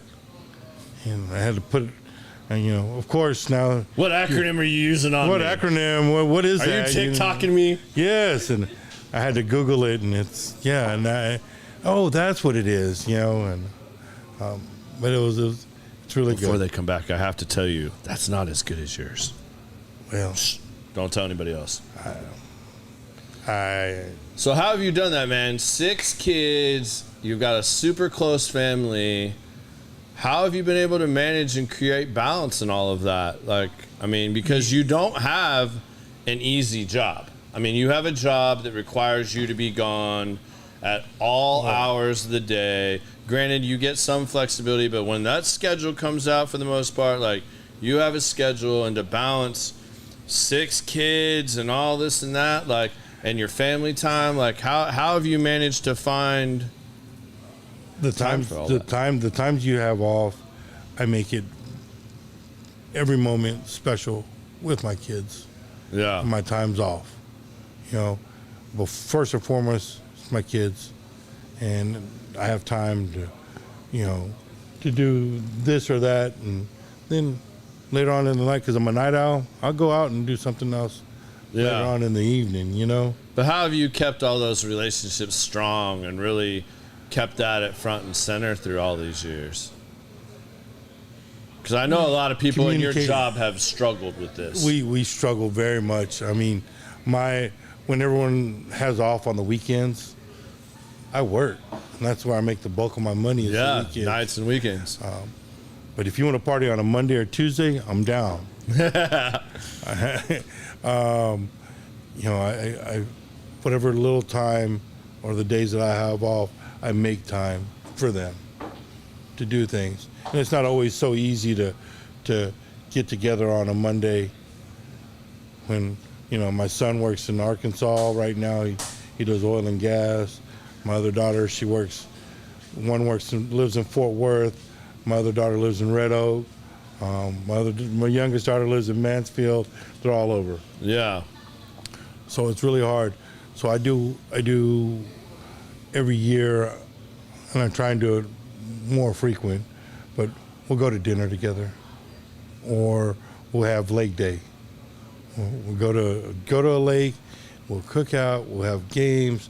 We just did one last month. Yeah. All my kids got together, and they got a lot of gaps. There's a lot of gaps, but they'll talk shit to each other, but they'll never let no one else talk shit to them. Yeah. They're so close-knit, and I love it. I love it to death. You know, they sit there and they argue and they fuss and fight, and I don't know when I need to jump in or not. And they're like, "Hey, Dad, we're good. We got it." And I'm like, "Okay," you know. You know, we swam in the lake. We did Jenga. We did heads up. We did a silly string fight. We did confetti egg fights. I want to see pictures of this. I know you got some. You tag them in and put them on. I will put them up. I mean, and just the most memorable day for me to get them all together. Yeah. You know, and have a great day, you know, and do things together. We always go afterwards, no matter how tired we are, find the nearest ice cream shop, and we all have ice cream. There you go. It's really cool. You know, this Sunday's Father's Day, and to all the fathers out there, happy Father's Day. Absolutely. You know, my dad's passed, your dad's passed. Mine died in 2019. He had a massive heart attack in the Philippines. Not in the Philippines. Well. I've had a heart attack already, and so it's in my family. Yeah. I know what's wrong, what I need to do to prevent it. It just hasn't really stuck to me yet. You know what I mean? I'm diligent about taking my medicine from time to time. Sometimes I forget. Sometimes it's difficult for me to accept the fact that I have to take 10 pills every day to have some sort of normalcy in life, you know, or to prolong my life. And that's a tough pill for me to swallow.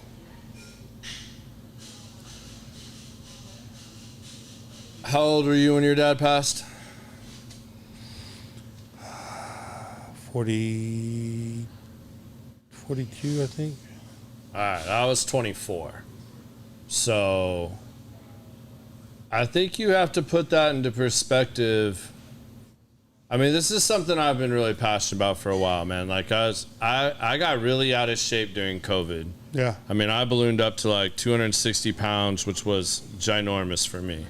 And it's taken me 2 years to get back down to where I am now and getting all my health in check. And there's so much bad information for men especially out there with social media and everything else about what you can do, what you can't do, and what one doctor will tell you this and the other doctor tells you this. And it's like, well, you get to the point where you don't even know who to trust. I mean, I was at a point where I had a GP telling me one thing, my heart specialist telling me another thing, and watching another friend that's like about 9 years older than me go through the same things, and they're all like, well, no, you need to go see a kidney specialist.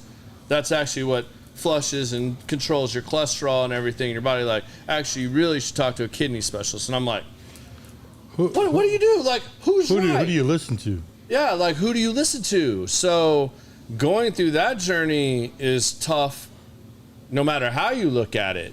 And who do you believe? And it reminds me of the time when my dad had his first heart attack when I was like 14. And mind you, my dad drank every day. My dad smoked for years. He had hereditary issues with heart and blood pressure. So he had a lot of factors, right? Right. And when he had his first heart attack, they told him, and I was like 14 or 15 when he had his first heart attack. And I had, at the time, we only knew of, when I say me and my little brother, was 2.5 years younger than me. And that doctor told him when he got out of ICU, you will not live to see both of your sons graduate high school. So I'm 15, he's 13. Won't live to see both of us graduate high school. Now, he obviously did that, and when he passed, I mean, yes, he quit smoking cigarettes. He didn't give up the drinking, and he really couldn't get rid of all the excess weight. 'Cause, I mean, I want to say when my dad died, man, like my dad was every bit of 400 pounds at 5'10". Wow. He was a big man. And, you know, that was a hard thing to deal with growing up and watching him go down that road. And back then in the early 90s, it was kind of like you're damned if you do, damned if you don't. Because same thing that we deal with now, only our health care and technology and everything's better. But like back then, they would be like, okay, well, you need to quit smoking. You really should stop drinking. And you need to lose weight. But we don't want you lifting anything over 15 pounds. You can't run. Don't get your heart rate up too high. Blah, blah, blah, blah, blah. Or you're going to die. So, and you know, even I can remember thinking at like 15, like, wait a minute. Like, okay, I get the not smoking, not drinking. But like, you're telling me that like him going out and exercising and building up strength, like whatever it is, like, I mean, obviously he's not going to go run a fucking marathon. He's 400 pounds. But like, just get him out. I mean, all you do, they say just walk. Well, you're telling me he can't lift a little bit of weights and like do this? But like, you're scared to say that because what if you tell him or push him and he does it and he dies? It's the same thing with the conflicting information, man. So you're kind of like damned if you do, damned if you don't. I mean, and you battle that. And I mean, and I think that's what a lot of men do now because there's so many conflicting things. Like, what do you do? Like, is this person right? Is that right? Person right? What do you do? And there's so many things that are coming out. And, you know, it's just like I've talked about on the show before, Ozempic, right? So I took Ozempic for about 3 weeks. Because I got stuck at a weight, and I had this idea from one of the doctors that I should weigh X, right? Because that's your body type and all that. I did it, and I got real close to that weight. I looked like shit. I looked like Tom Hanks in Philadelphia. I went from 205 to 191. I looked terrible. And the thing I learned, and luckily I didn't have any of the bad side effects from Ozempic. And I'm not saying it's not good for some people either. Right. I mean, I'm not hating on it because if you're severely overweight and it can help you shed that because you have a lot of weight to lose. That's the same thing behind like the Atkins diet or something. Like if you need to lose a lot of weight quickly because you need a surgery or because you have so much, okay, like some of these things play a factor. And yes, you should get medical advice on doing that. But like Ozempic does not discriminate between skeletal muscle, or fat. It's just going to shed, right? Like it's going to literally be eating your body from the inside, and you are going to be getting rid of that weight. So I actually was in really good shape, but I was just stuck at a weight. I lost a whole bunch of muscle mass and like skeletal muscle. All the stuff I was doing in the gym like dropped drastically. Like I went from being able to bench X to like X. Oh, wow. And like, or I used to be able to do 4 sets of 12. Oh, man, there was no way that was happening. 4 sets of 8 now. And I was just like, oh, this has got to go. Like, this is not worth it. Like, okay, it's going to take a little longer. And like, this is not the way to go. So I got off of it. So I just caution people, man, like do your research, but you got to find that reason. Like you got to find that reason in you, whether that's for your kids or because you find a way that you want to live longer to be there for your mom, your family, whatever. But I mean, everybody, so much happens when you take back control of your own health. And I mean, whether that's mentally, physically, I mean, all these things, and it compounds. Like you start building yourself back up from the ground and stop making the bullshit excuses of, you know, like, well, I can't do this. Or well, you know what? I still don't run on a treadmill. I refused to when I was 260 pounds. And even though now I'm like 207, I still don't run on the treadmill. Because, like, I know what that'll do to my 45-year-old knees. Like, I'm not going to do it. And I don't need to. Like, I can walk for 45 minutes or an hour, and I get my heart rate at the level I need it to be. I'm getting my cardio heart health in, and I'm shedding weight. So, and maintaining where I want to be. So, it might take a change of how you look at things, and you might need to get some good coaches. And that was the other thing I did. I searched out and found the right people to help me. You know, that started off with me getting back with Alex Shaw and doing the whiskey weight loss program. And I did that, and that got me to a certain point. And then I got back into Lifetime, and I kept pushing myself. And I met some different people in different parts of the health industry that gave me some advice and helped me get into another point of my life. And then here recently, I hired my good friend and old friend Naz, and we got back into training together.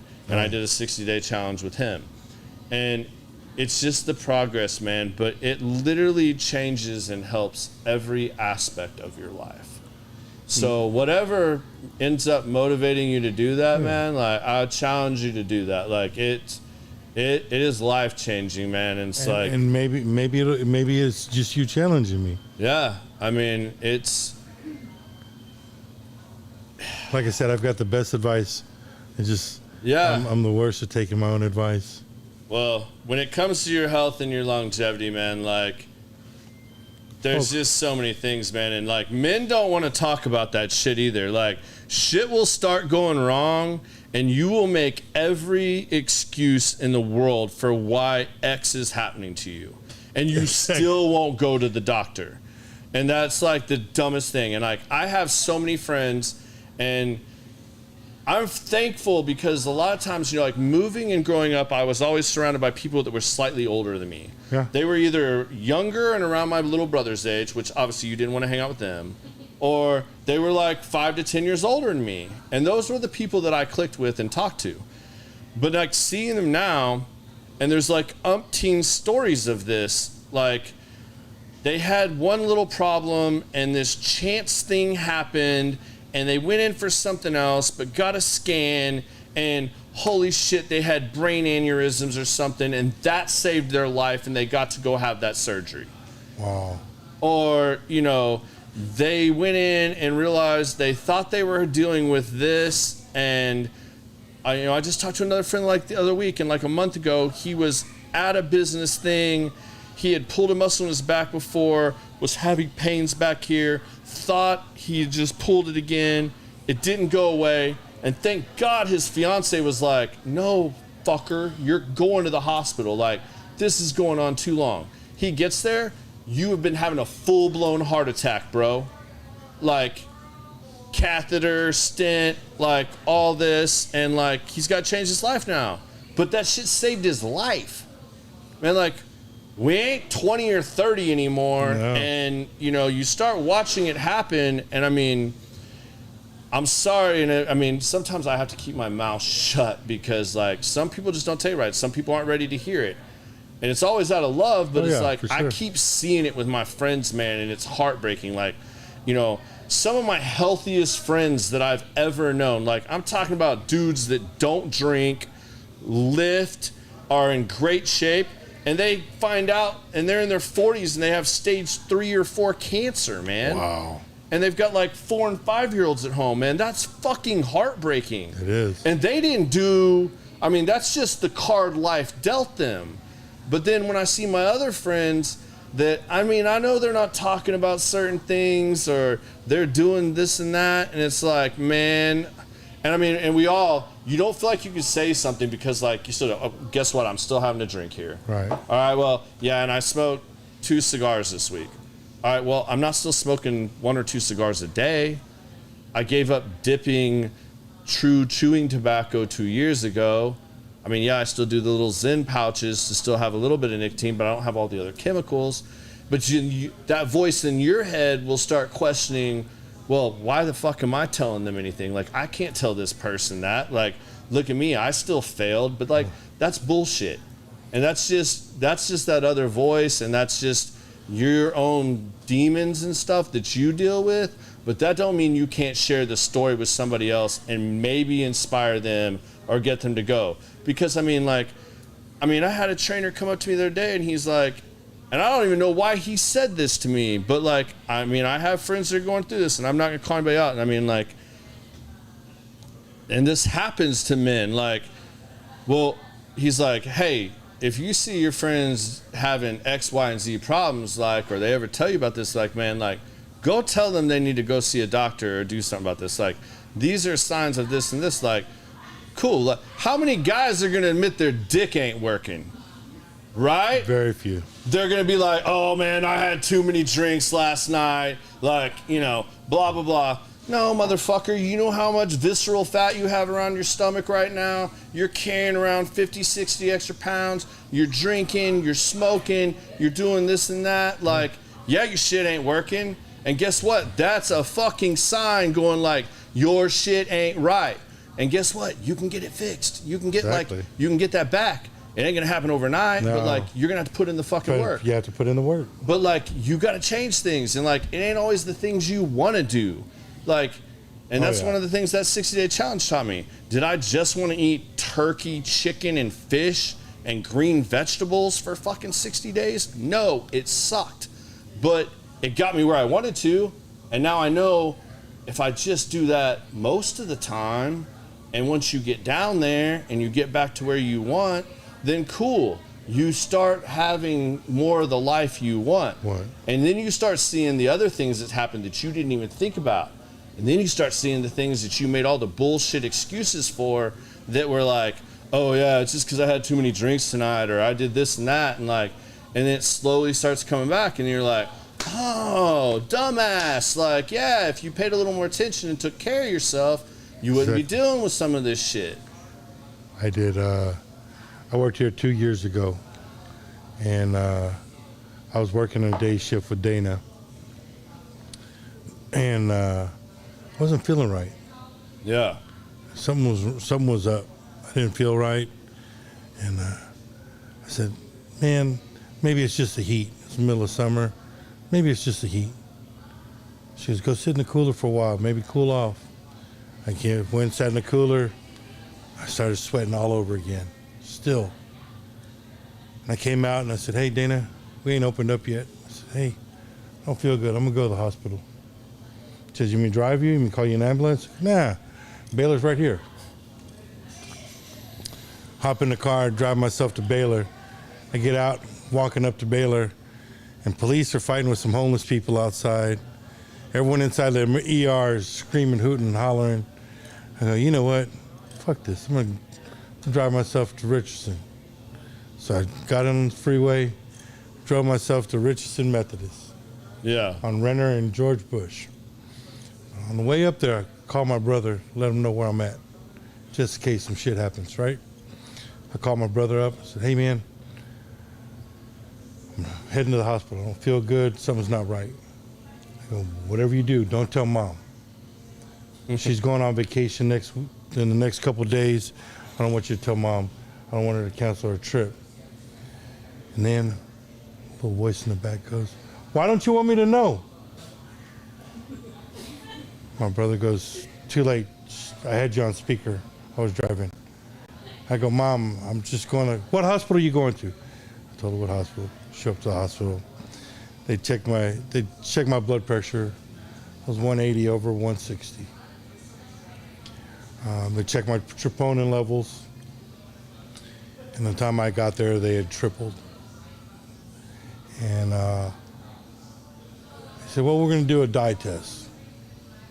They take me back to the room, and I have a gown, I'm naked, and the lady goes, well, I got to shave your wrist, I got to shave your groin area to see which one's easier for the doctor to do the dye test. I said, okay. Well, just to let you know, I skipped Manscaped Monday, so it's going to be a little unruly down there. She starts laughing. She said, that's the funniest shit I heard all week. I said, well, I still got to have a sense of humor. Even though you're going through shit, just to make other people smile was my goal in life, man. To make other people smile and laugh. And so they do the dye test. They take me back to the room. And I'm sitting there, I'm like, man, so doc, what's the prognosis? He goes, well, you know what? When we did the dye test, we found out you had 90% blockage in one of your arteries. So we put a stent in. I go, oh, you got to go put a stent in? And he goes, no, we already did it while we were in there. We just put a stent in. And after that, you know, I was good for a while. I stopped smoking, stopped drinking, watched what I ate. It was real scary for a while for me, you know? Yeah. But then it just wasn't me. And I know what I need to do. It's a matter of me putting the effort and doing it. Well, as your friend, I'm going to challenge you to fucking do it, man. You got 6 kids that want to have you around for a long time, and you got a lot of friends that love and respect you. And I'm going to challenge you to do that. You know, one of the greatest things that happened to me, man, so the year before COVID, right? Like, I was getting in really good shape. My 40th birthday was coming up, right? Like, I think it's a year or two before COVID. And I had been back working with Naz. We'd been training. I was training like 5-6 days a week. I was in really good shape, man. Like, right? Like, I'm like, fuck 40. I got this. I got it. Right? Well, I think it was like a Monday or so, we did chest, right? And I didn't realize it, or no, we did shoulders and back, right? And I didn't realize that I had pulled and strained my lats. Like, I felt like I was tight and was like, okay, like, I'm still good. Like, I just need to loosen up. Slept on it. Next day went in. Well, today's chest day, right? So now we go and start doing chest. And, man, that workout about killed me. I was like, man, this is brutal. And, like, I could feel everything on the front side. And, like, everything felt like it was strained, right? And I go to bed early that night, took a hot shower. I wake up the next morning, man, and when my alarm clock goes off, you know, I'm laying flat. And when I got to here, it took my fucking breath away, and I had to lay back down. I was like, what the fuck is going on? Get here, and I was like, all right, just get past it. And like, I got to here, and I was like, okay, Reed. Then when I went to push myself off the bed and got a little more up, took my breath away again, I'm like, fuck me, man. Like, laid back down. Did that again, finally got all the way up. My wife's like, what is wrong with you? And I'm like, I don't know. Like, I think I pulled something, or I don't know. Like, I'm super tight, and it's like, it's taking my breath away. So I go take this like really long hot shower, right? Start feeling like I'm loosening up a little bit, drive myself to work, and I'm like the first person there, right? Like, it's like 7 a.m. when I get there. I skipped the gym. I'm like, I can't do the gym today. I called Nas, like, bro, I'm not coming in this morning. Like, I don't know. I kind of jacked myself up. Like, everything's real tight. I think I'm gonna need a few days. Oh man, don't worry about it. Cool. Call me when you're ready to hit back. All right. Well, then I get to the office and I start working a little bit, man. And even sitting in my chair, just typing and stuff, and it was like all these catch points. Like I would just hit it would instantly take my breath away. And I'd almost lock up. And after about 30 minutes, I was like, I can't do this shit. Like, I need to go to the hospital. So what does my dumbass do? The exact same thing you did. I'm like, I'm just gonna get in the car, go to the hospital, when I should have called a fucking ambulance and been like, come get me, I don't know what the fuck's wrong with me. Right. But no, my male ego and pride, I couldn't do it. I'm gonna drive myself. Then I won't say mistake. It was a mistake because of the decisions I had made up to that point.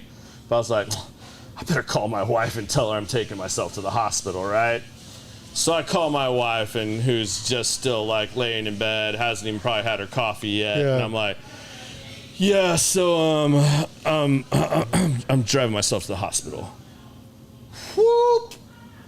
Now I'm having a full-blown panic attack because I hear her freaking out.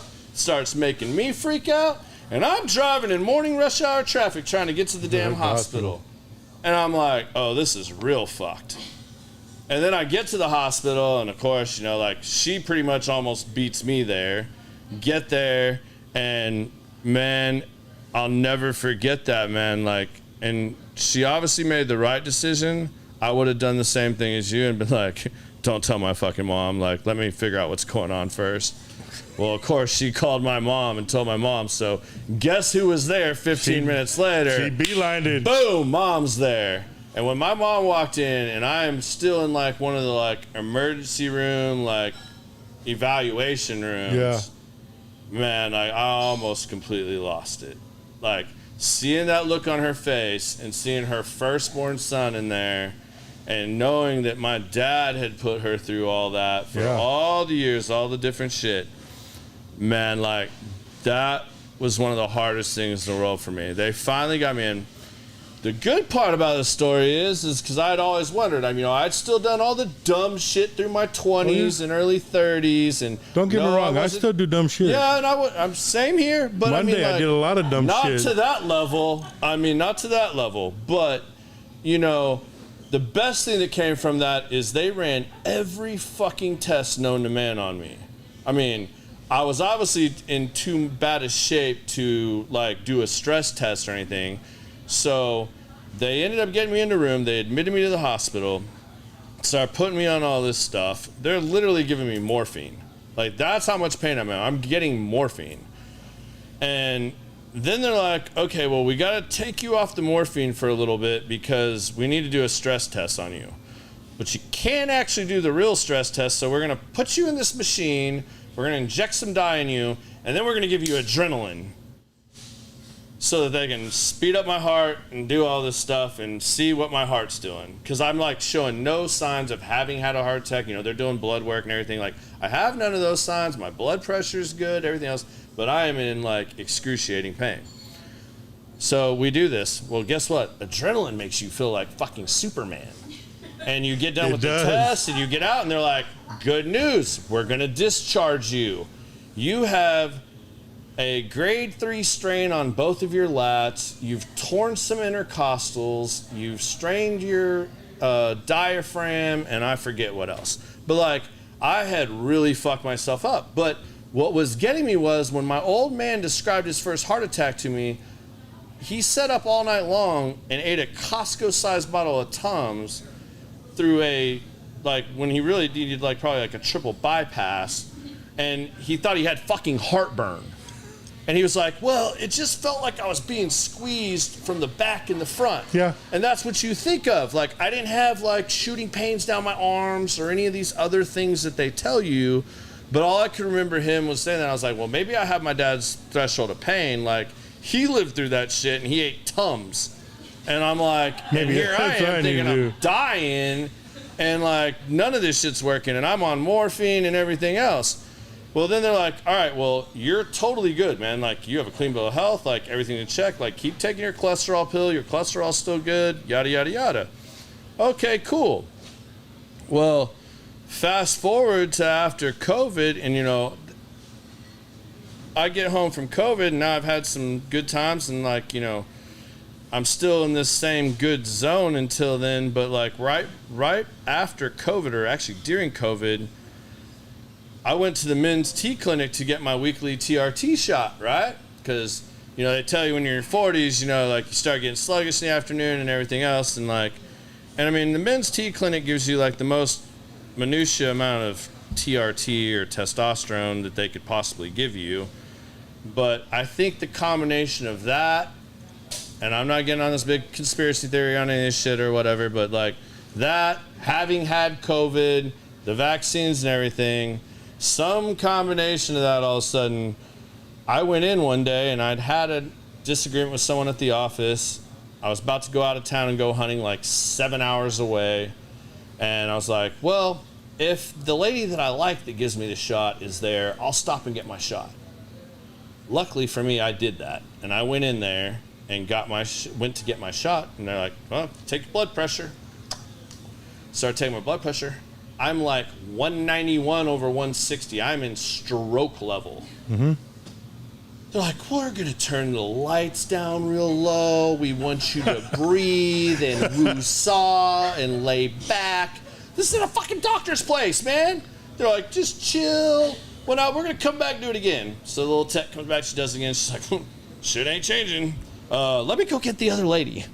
They come back. Now they're going to take it the real way. They're not going to just use the bullshit wrist cuff or the other little thing. So they start doing that, and she's like, I need you to actually go to the hospital. Like, I can't give you anything, and you're at, like, stroke level, and you definitely can't go 7 hours away and be in the middle of fucking nowhere and be gone because you could die. I'm like, whatever. I'm stressed out. I just got in this fight with one of the guys at work. You know, like, all right, I still need to stop and get this errand ran. I'm going to do that. I have a blood pressure thing at my house, and then I'll go home and check my blood pressure again.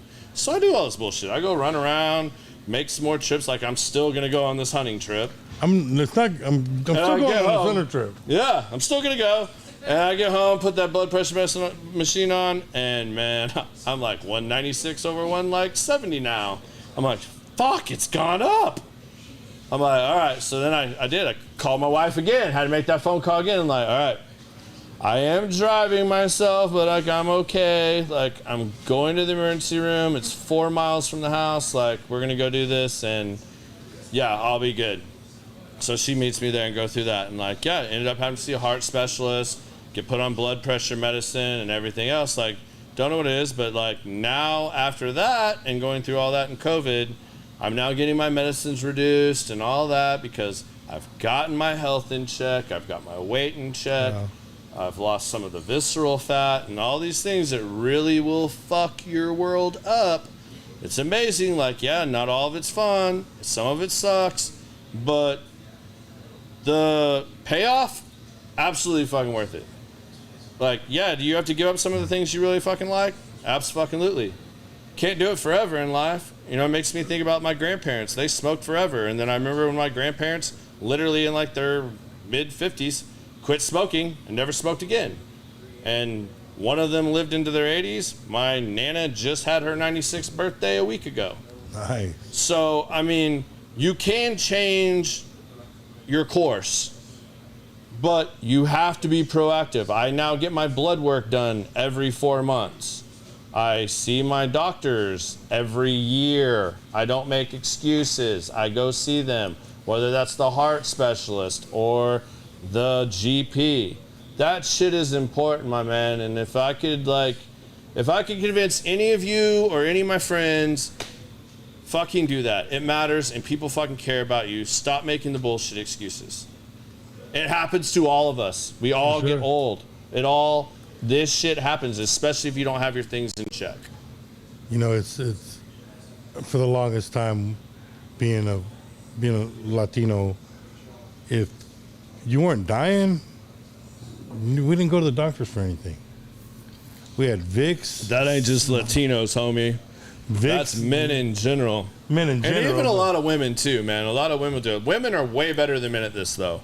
Women will not bullshit around, and they have a lot more things. They won't drag their feet. They'll go. Us, we're like, well, man, maybe I can just go to care now if I really need to. And that guy knows fucking everything. He obviously grabbed it from Harvard Med. This is very true. I mean, I mean, you'll go to a doctor in a box when you absolutely have to and you're dying, versus you could have had an appointment with a specialist and maybe the #1 heart guy or brain guy or whatever guy in all of DFW if you'd have just like been proactive and made an actual appointment just to make sure you're good, just to check things out. Yeah. Work on it, for sure. You got my word. Yeah. You got my word. Good, right? Man. I'm proud of you. I'll get not everybody will talk about this shit, man. No. Like, I mean, I'm super glad you're like being open and honest about it and talk about it. I mean, I didn't come here planning on talking about this either myself tonight, but you know what? It really is truly that important, man. Guys won't talk about that shit, man. Like, won't. You don't want your buddy looking down on you. Oh, what? Your dick don't work? You know, like, or whatever it is. I mean, like, I'm using that as an example, but like, it could be a lot of fucking things, man. Like, oh wait, you got winded because you walked up the stairs? Well, yeah, that's probably a fucking problem, man. Like, dude, I about died. Wait, you're sweating profusely for no fucking reason? Oh man, yeah, I must have got over. I didn't sleep well last night. I mean, we'll make up a million fucking excuses. Like, I'll tell you. Yeah. I died almost last month. We went to a show at Red Rocks. If you ever been to Red Rocks, them stairs are hell, my man. I haven't been yet. That's on my list, though. We bought the tickets from this guy, and me and Libby go all the way. We're in the parking lot, and then they take the shuttle. We said, well, we'll just take the shuttle. So we take the shuttle all the way to the very top of the stadium, right? Yeah. And find out the guy I bought the tickets from, he's down at the south entrance. So we take the shuttle back down to the south entrance, and there's two south entrances. There's a southwest entrance and a southeast entrance. So the shuttle says, hey, this is south entrance. I said, okay. We look up, and there's like 10 more steps, and you're at heaven. And there was 200-300 stairs, my man.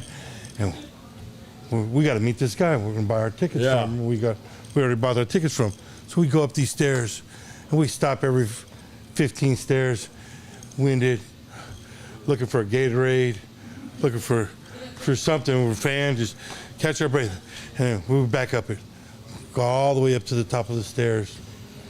I said, all right, we're at the south entrance. Text the guy, hey man, we're at the south entrance. He goes, I'm right here by the chicken shack. I'm waving. I go, there's no chicken shack here. I go, what entrance are you at? He goes, I'm at the southwest entrance. I look at the ticket guy, I go, where are we at? He goes, we're at the southeast entrance. I go, how do I get to the southwest? He goes, you go back down the stairs, cross the mountain, then back up. I text this guy, I said, hey, look, my man, either you can refund my money or you can meet me at the southeast entrance. It's up to you. How you want to do it? He goes, well, let me think about it. So we stood there for a while catching our breath. Sure enough, he comes over, scans our tickets, went and saw one of the best shows ever, my man. It was amazing.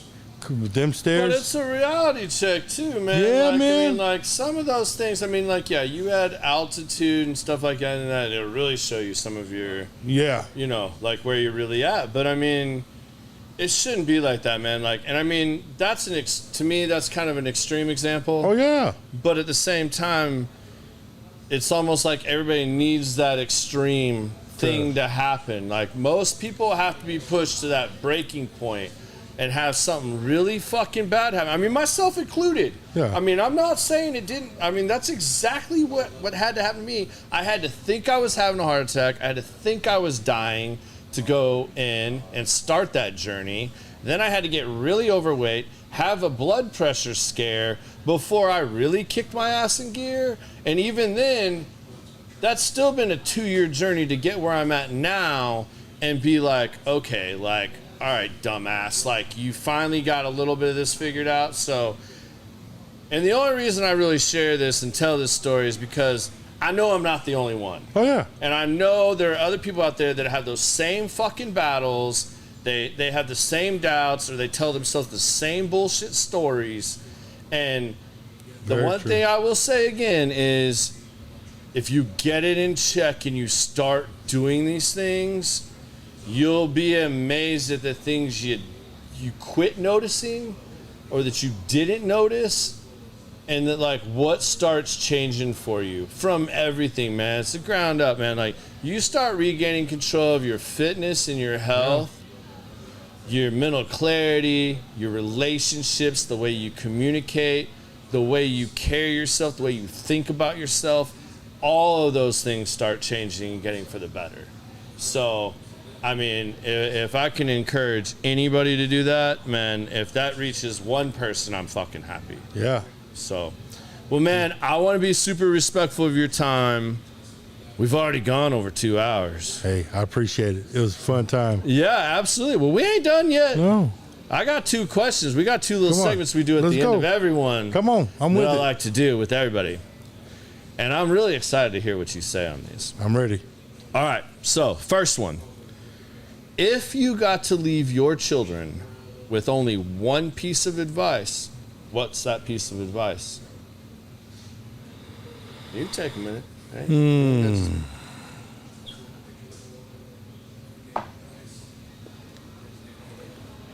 One piece of advice. Yes, sir.